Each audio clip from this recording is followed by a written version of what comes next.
नमस्कार दोस्तों आज जिस खबर पर मैं बात करने जा रहा हूं, जो खबर आपको बताने जा रहा हूं, वो खबर ऐसी है जो देश की राजनीति में भूचाल लाने वाली है। देश की राजनीति में एक नए तरीके के विमर्श को खड़ा करने वाली है, नए तरीके की चर्चाएं शुरू होने वाली हैं। खबर यह है दोस्तों, ऐसा दावा किया जा रहा है तमाम पत्रकारों की तरफ से, तमाम राजनीतिक विश्लेषकों की तरफ से कि नरेंद्र मोदी और अमित शाह के बीच दूरियां आनी शुरू हो गई हैं। जी हां दोस्तों, नरेंद्र मोदी और अमित शाह इस जोड़ी ने 10 साल तक देश में शासन किया। अभी भी नरेंद्र मोदी प्रधानमंत्री हैं, अमित शाह गृह मंत्री हैं, लेकिन अब ऐसा दावा किया जा रहा है कि दोनों के बीच खटपट शुरू हो गई है। पहली बार ऐसा हुआ कि अमित शाह और नरेंद्र मोदी एक मुद्दे पर सहमत नहीं थे, एक मत नहीं थे, दोनों की राय अलग अलग थी। मुद्दा क्या था?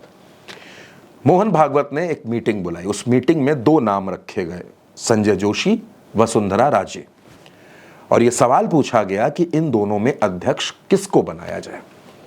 जाहिर सी बात है, नरेंद्र मोदी ने संजय जोशी के नाम पर असहमति जता दी। नरेंद्र मोदी ने कहा वसुंधरा राजे, लेकिन अमित शाह ने नरेंद्र मोदी की बात से असहमत होते हुए वसुंधरा राजे के नाम पर असहमति जताई और संजय जोशी के नाम पर कह दिया कि संजय जोशी को बीजेपी का अध्यक्ष बनाना चाहिए। अब दोस्तों, नरेंद्र मोदी और अमित शाह में क्या वाकई तकरार है या ऐसा कुछ चल रहा है? इस बात को और बारीकी से समझने के लिए हमने वरिष्ठ पत्रकार केपी मलिक से चर्चा की, उनसे समझने की कोशिश की, क्योंकि उन्होंने भी एक्स पर एक पोस्ट लिखा था जिसमें इस बात के बारे में जिक्र किया था। तो उन्होंने तमाम उदाहरण रखे, तमाम नेताओं के नाम रखे कि देश की राजनीति में ऐसी स्थितियां कब कब आई हैं। आप उनकी बात सुनिए, उसके बाद खबर पर आगे बात करेंगे। तो भाजपा में बल्लाज बधोक का क्या सीन हुआ था, उसके बाद जो है वाजपेयी जी का क्या हुआ, अडवाणी जी का क्या हुआ, अडवाणी जी के सबसे प्रिय मोदी जी आए, उन्होंने अडवाणी जी का क्या किया। तो ये सत्ता है, इसमें कुछ भी हो सकता है और कोई अनोखी बात मुझे कहीं दिखाई नहीं दे रही है। अगर कांग्रेस के हेमंत शर्मा कांग्रेस छोड़कर भारतीय जनता पार्टी में आपके क्लोज बन जाते हैं और आपकी लड़ाई में शामिल, तो इसमें क्या अनोखा है?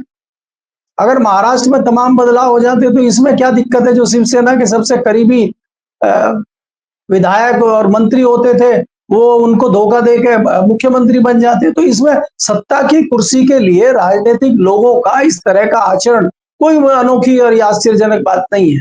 इसलिए ये चीजें होनी है, समय पर होती हैं।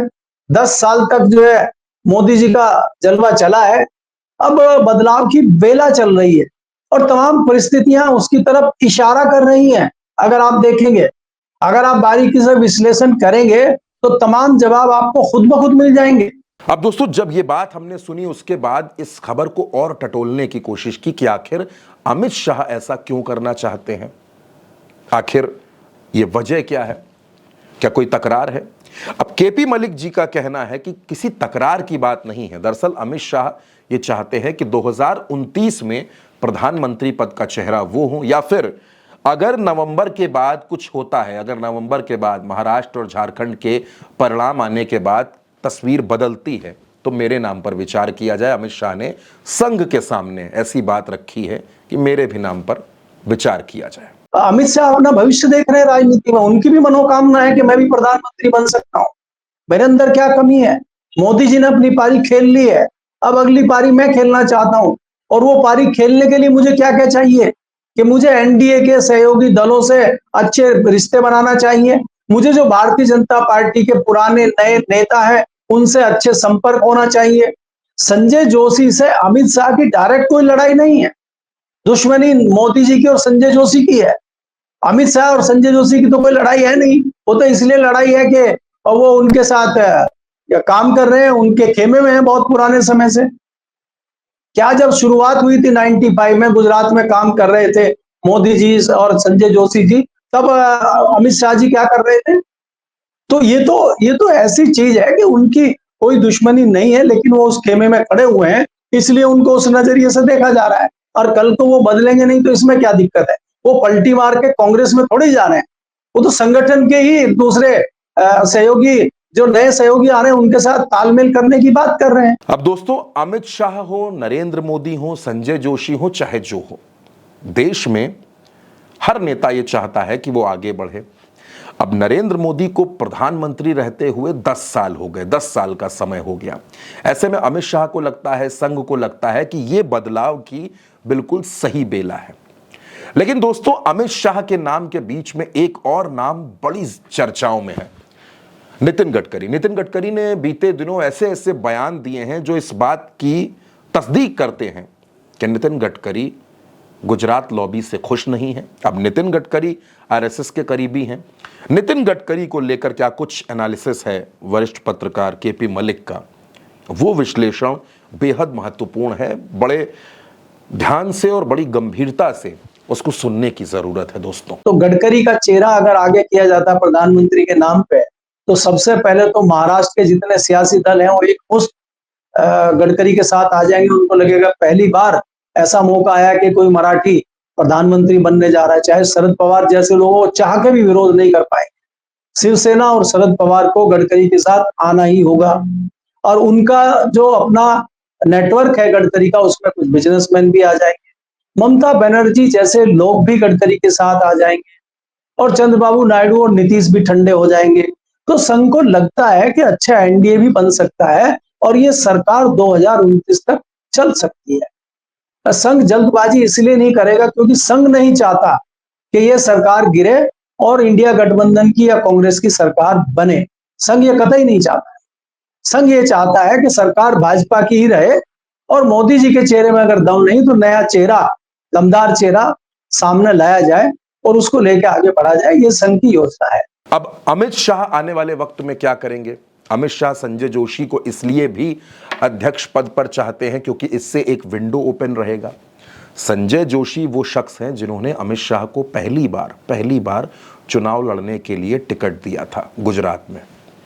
संजय जोशी और अमित शाह की कोई डायरेक्ट अदावत नहीं है, इसलिए अमित शाह को लगता है कि अगर संजय जोशी अध्यक्ष बन जाएंगे तो उनके प्रधानमंत्री बनने का रास्ता लगभग साफ रहेगा। जो संघ ये चाहता है कि अगर हम बदलाव नहीं करेंगे तो ये सरकार को 2029 तक चलाना मुश्किल होगा। अब मोदी जी के चेहरे में इतनी ताकत नहीं बची है कि वो इसको खींच के 2029 तक ले जाए। तो उसके लिए एक नए चेहरे की तलाश है और उस नए चेहरे में अमित शाह भी शामिल हो गए। इसके अलावा संघ को मजबूर कर रहे हैं अमित शाह जी कि मेरे नाम पे विचार करने में क्या दिक्कत है। अगर संजय जोशी भारतीय जनता पार्टी के अध्यक्ष बनते हैं या कोई दूसरा व्यक्ति अध्यक्ष बन सकता है तो मैं प्रधानमंत्री भी बन सकता हूं और आपका जो एजेंडा है, आपका जो काम है वो मैं भी पूरा कर सकता हूं। इसमें क्या दिक्कत है? तो इस पर विचार किया जाए। इस पर विचार हो रहा है। और अगर हम पिछले 20 दिनों की गतिविधि अमित शाह की देखें तो हमें ये देखना होगा कि वो किस किस से मिल रहे हैं, कहाँ गए हैं, कौन से राज्यों में उनका दौरा हो रहा है। कश्मीर और हरियाणा के चुनाव को छोड़ के वो बीच में दूसरे राज्यों में किस लिए गए हैं। अगर हम ये सारी चीजों पे थोड़ा सा ध्यान लगाएंगे तो हमारी तस्वीर काफी हद तक साफ हो जाएगी। अब दोस्तों, चर्चा ये है कि नवंबर में जब चारों राज्यों के चुनाव खत्म हो जाएंगे, तस्वीर साफ हो जाएगी, उसके बाद दिल्ली में अगर महाराष्ट्र और झारखंड का नतीजा, हरियाणा का नतीजा भारतीय जनता पार्टी के खिलाफ चला गया, यानी इंडिया गठबंधन के पक्ष में चला गया, तो फिर यह मांग और तेज हो जाएगी कि नरेंद्र मोदी को कुर्सी से हटाया जाए और एक नया चेहरा, क्योंकि संघ नहीं चाहता कि सरकार गिरे या कांग्रेस की सरकार बने, इसलिए प्रधानमंत्री पद पर एक नया चेहरा लाने की कोशिश होगी, एक नए चेहरे को बिठाने की कोशिश होगी। अब वो नया चेहरा अमित शाह का होगा या नितिन गडकरी का होगा, ये वक्त बताएगा दोस्तों। लेकिन अब ये समझना बेहद जरूरी है, जिस तरह से वरिष्ठ पत्रकारों का ये दावा है कि क्या वाकई नरेंद्र मोदी और अमित शाह में दूरियां आनी शुरू हो गई हैं। दोस्तों, इस खबर पर आपकी जो भी राय हो, अपनी राय हमें कमेंट बॉक्स में जरूर बताइएगा। आम जनता तक माइक पहुंचाने वाली देश की पहली महिला पब्लिक रिपोर्टर प्रज्ञा मिश्रा जी एक ब्रेक के बाद सड़कों पर दोबारा लौट रही हैं। जल्द शुरू होने जा रहा है सरल, संपूर्ण, सच्चे शो कटिंग चाय का सीजन 2।